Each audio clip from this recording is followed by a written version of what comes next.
So today we are going to discuss a very important topic. We are going to speak about rescuing women and children from the streets and from sex trafficking. Samantha, could you please introduce yourself and what you do for business?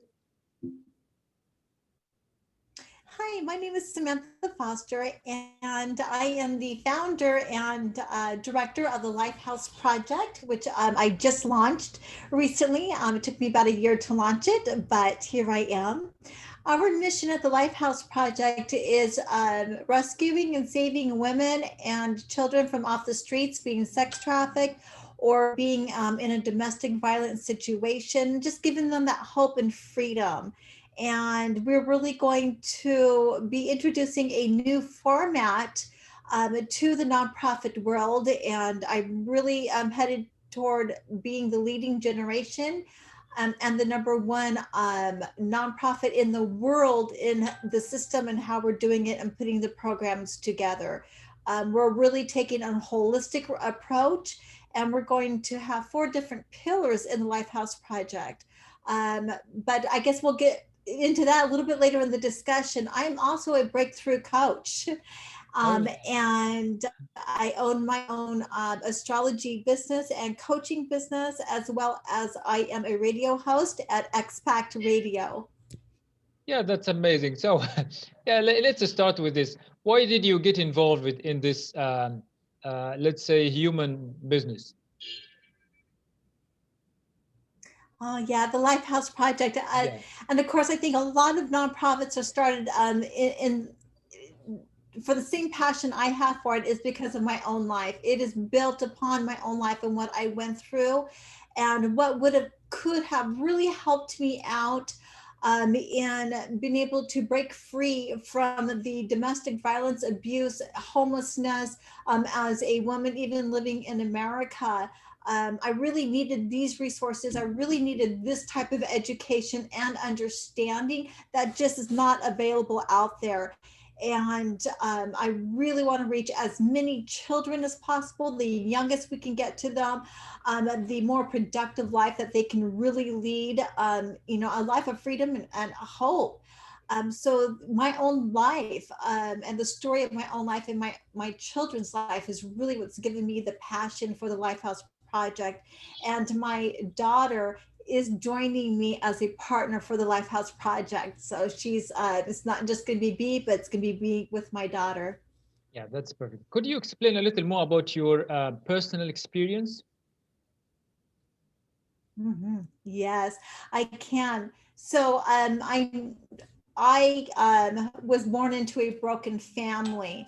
And within that broken family, I know my mother married a man who was absolutely a narcissist. And growing up in that dynamic and not being modeled or have anything else shared that's different than that, children such as myself, we end up repeating that very same cycle in our life. And so we continue that trend of being abused and being victimized and not even know it. So I grew up in this, one of the most horrific situations that any child can grow up into, unimaginable torture and abuse. And I watched my own siblings, get into different things such as drugs and alcoholism, trying to cope with such the pain and the destruction of what we grew up in. I did end up losing because of the cycle. I did end up losing my grandfather to murder, and my uncle Steve to suicide, and my mother also committed suicide about 6 or 7 years ago. I did end up going into these repeated relationship cycles of being abused. And my last relationship, he's in prison now, but he kidnapped me and tried to kill me. So when women and children are coming from these particular circumstances, what they go through in life is very, very traumatizing again and again, and they don't know why. They know something's not right, but they don't know exactly what it is, and they don't know why. And there's just not resources out there to help us out of this particular, what I call the hypnotic rhythm, this particular cycle that they live in again and again. So just like when a child is saved from the streets, If not if a complete healing doesn't happen, they end up back on the streets in some form or fashion. That's why you see a lot of prostitutes go back to prostituting. A lot of drug addicts will go back to being drug addicts, because it's not being cured at a root level. There's no healing at the root level of what really caused this and how can we really have a complete healing. But my own life has been very, very tragic. And of course, it bled over into my children's life until just recently. And when I found out the secrets, I snapped out of the cycle. It was like I woke up from a drug-induced dream, if you will. And it was very difficult, but I knew once I understood what was going on, I was able to really break out of that cycle and just, start living my life. And now I'm creating my future. But coming from that, my passion is, can we reach as many young people as we can, as many children as we can, so they don't have to live the way that I lived. I cannot appreciate and thank that enough, Samantha. Really, that's really overwhelming. So my next, yeah, my next question is: you mentioned breaking out of the circle. How did you break out of the circle, and what do you mean by you woke up? Woke up. Right. Well, you can wake up, then you have to break out of it. So there's really is two components. And the waking up of it is when you learn it, it finally clicks. You get the right information, the right education in, and it finally clicks what's going on. And it was a process. So after my last relationship, and again, he's in prison, I really began an avid search of what is going on. Why is it this way for me? And me realizing I don't really have to live like this, but yet I am. And it started with Dwayne Dyer. I went to Tony Robbins, and I was just doing a tremendous internet research and reading books after books. And finally, I started kind of like, okay, there is something to this energy thing. There is something to this meditation thing, but it just really didn't click until I read the book Outwitting the Devil by Napoleon Hill. And when I read that book, everything that I was reading and learned and researched clicked into place. And I also have to say that astrology, Vedic astrology in particular, was a huge component of me waking up from this cycle. But that's just the education. So the breaking free from the cycle, and that's why I call it breakthrough coaching. You actually have to put into action what you have learned. You actually have to be uncomfortable, and it doesn't feel good because you're going against your very nature that you learned. It's like asking a dog to be a cat, right? It's in the dog's nature to be a dog. Yeah. So when we're growing up in a certain circumstance or events, it shapes our nature of who we are. And we have to take physical, spiritual, and mental, all three of them together, that capacity to break out of that cycle to create a new one. So my question is, you were able to gain this awareness because you searched for it, you wanted it, there was a push inside yourself. What about the others? How can they just get this awareness that they need something else? They deserve something else. Yes, yes. So I think the biggest component out there is I would have woken up and broke free from the cycle many, many years ago if I would have had this type of information, if this was available. And it just seems, even like when you go to a therapist, they're only really teaching you one component of it. So when you're only teaching one small component of the cycle, then you don't get the complete picture of it. So you can't really logically in your brain put it together. But I think the launching pad for every child and for every woman out there who lives in a survival mode, it is most difficult for them to be able to relax and understand and comprehend what they need to learn. So the very first step is our first pillar, and that is all about bringing them into our organization where they can rest, where they can gain a sense of safety, and they're being fed good, wholesome nutrition. Because when you're abused, you're lacking a certain type of nutrients and minerals in your body. That's a proven fact. And if we can get them into that state where they feel safe and they're being fed and they're being cared for, then their frontal cortex will come into activation. Otherwise, you're just living from your reptilian brain. As long as you're living from your reptilian brain, you can't think outside the box. It's nothing but an animalistic reactive mode. And so that first pillar is so important, is that health and nutrition and feeling safe, where the frontal cortex can fire up, and that's when you bring in the mental health care, but you're bringing in that education of hypnotic rhythm, the self-awareness, the emotional intelligence. So there's really a certain placement for the treatment where it's very, very holistic. And then you bring in the spiritual wellness. And that really, and I'm bringing in Master Stephen Coe's pranic healing. It has nothing to do with any type of religion, but it does connect you with your higher self, with the universe, with God, whatever you may want to name it. But that is the main objective of the spiritual wellness and that meditation part. And that's the third pillar of it, to really create a whole healing within the individuals who are under our care.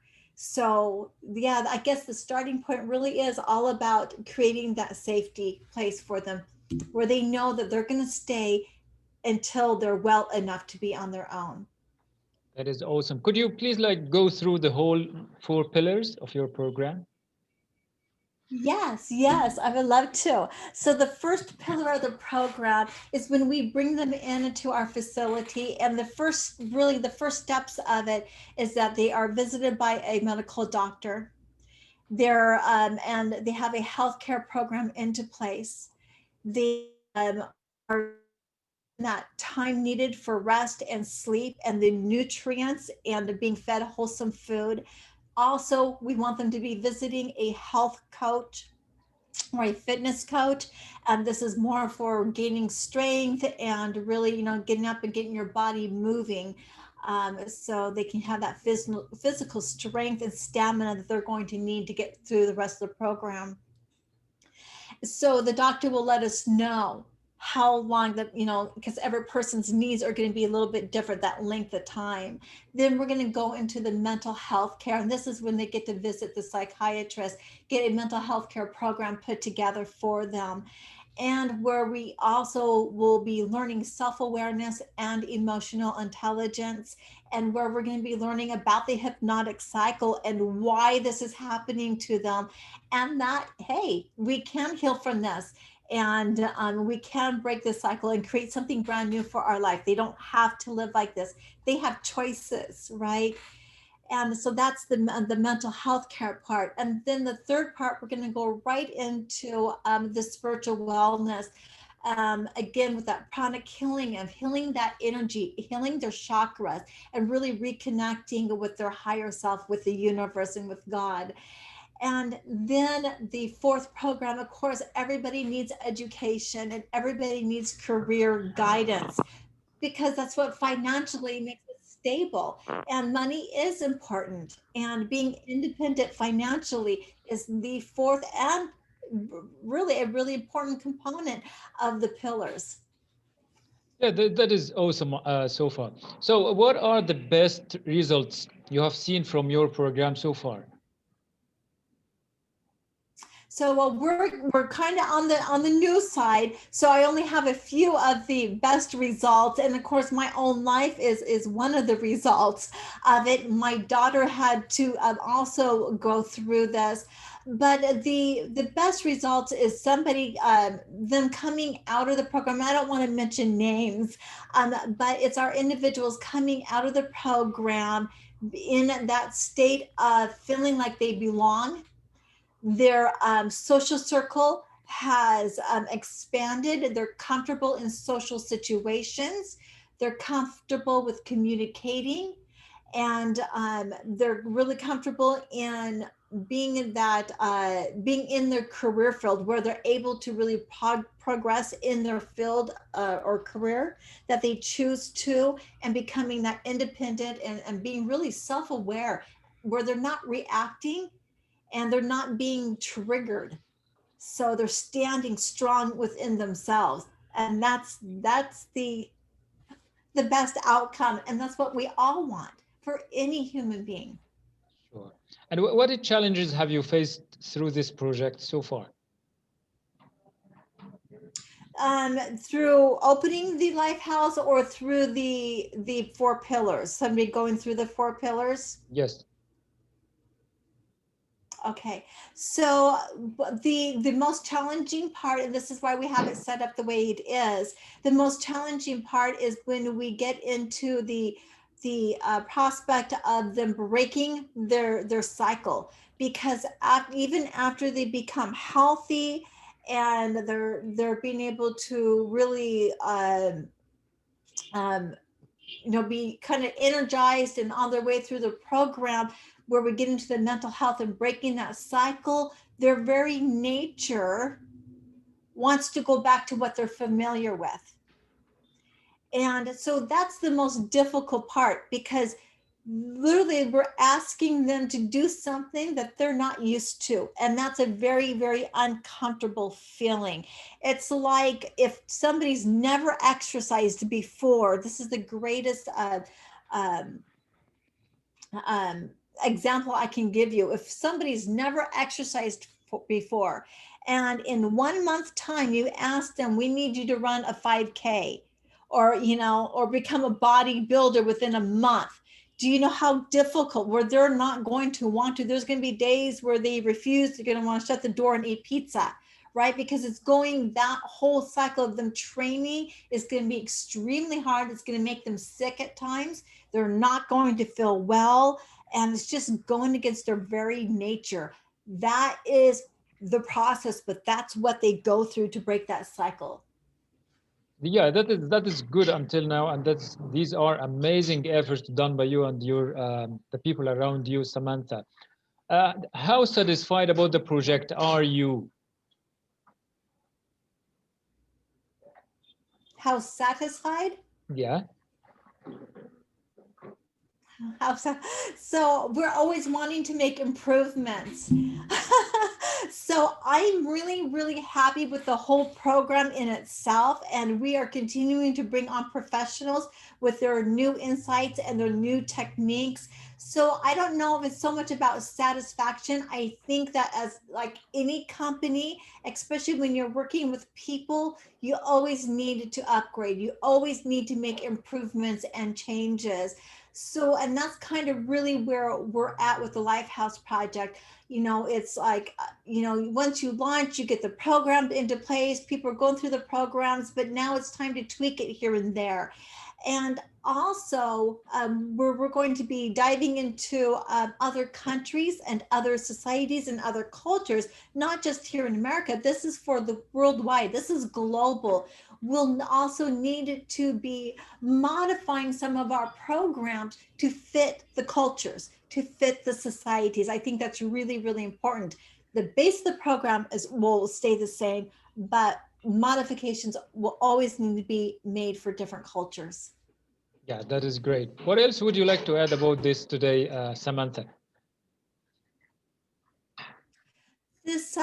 What I would love to add about the Lifehouse Project is that our Lifehouse Project really is about changing in such a good way the perspective that societies and cultures have on children who are now functioning as adults who have been abused, and understand that there's nothing wrong with them and they shouldn't be labeled They are literally just reacting in a way that they have been taught in the way that they know how. And every person pretty much is who's not living in a total mode of self-awareness. So I think that is really the message I want to get out. But Lifehouse, you guys, is for everybody. It is for every woman. It is for every child. We're here to serve the world globally. We are one big family.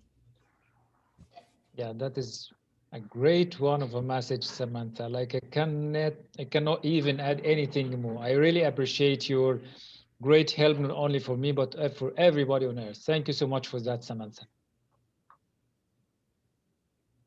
You're welcome. Thank you for having me.